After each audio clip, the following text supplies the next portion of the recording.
Hey guys, it's Mr. Kaufman. Welcome to class. It should be Wednesday at 8 o'clock right now. Hope you're having a good morning and ready to learn. Quick announcements before we get started. In Chapter 5 in your textbook, Google Classroom assignments. I am learning how to use them still, and I can't identify your work.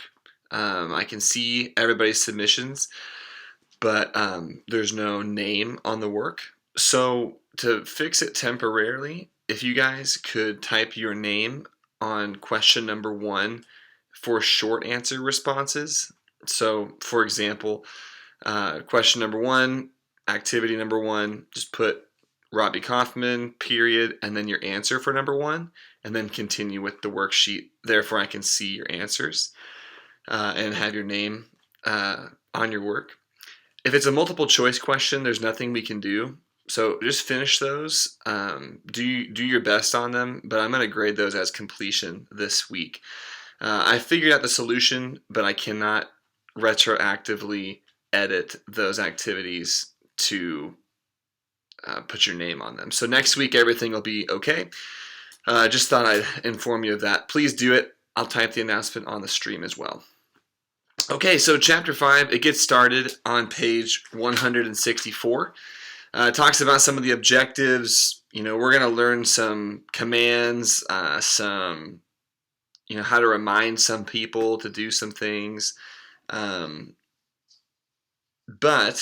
more importantly, we're going to go into the preterite and learn the preterite of poder and triere. And they're irregular.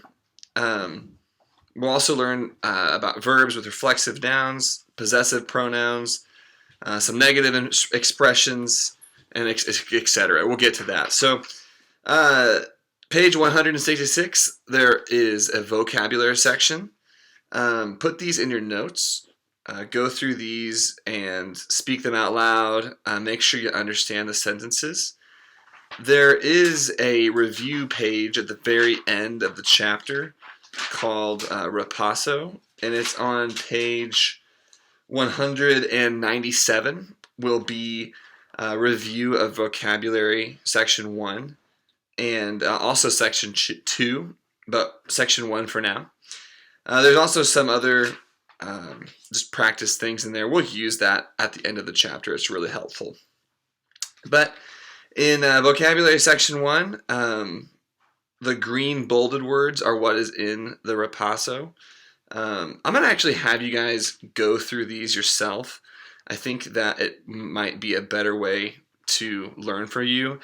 I spoke them out in my other video for Spanish 1 and their textbook, and it's a little odd and maybe not so helpful. So I'm going to have you guys go through on your own and figure out what the vocab means, put it in your notes.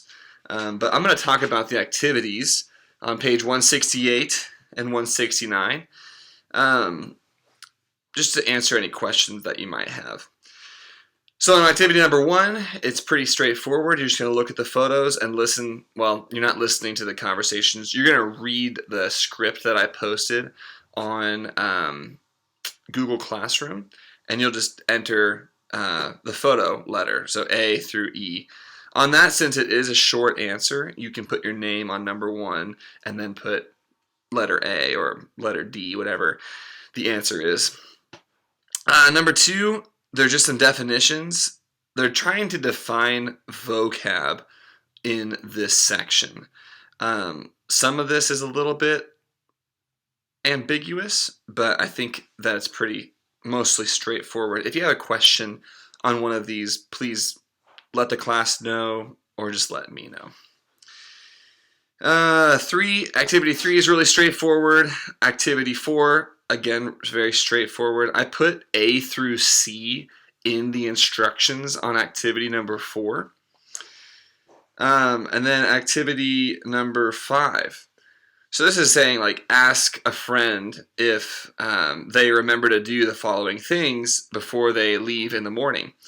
And so you'll just kind of go through 1 through 8 and say, hey, did you remember to lock the door? Or did you remember to wear your jacket because it's raining outside? There's a model there that is helpful, but you're going to write the question and then you're going to write the friend's response, just like the model. So, te acordaste de apagar las luces? Sí, claro. Like, yes, I did. Or, no, se me olvidó. Which, by the way, olvidó is in the preterite tense, past tense. No, I forgot to do it. All right, and then on activity 6, there's a word box to the right of it. Just use everything in that word box. I believe on activity 6 in your homework assignment, it is just a paragraph, nothing, no questions, just a section for you to type. So it's just like a notebook piece of notebook paper. Just use all those words in the box to create a conversation with the friend or your parents or something.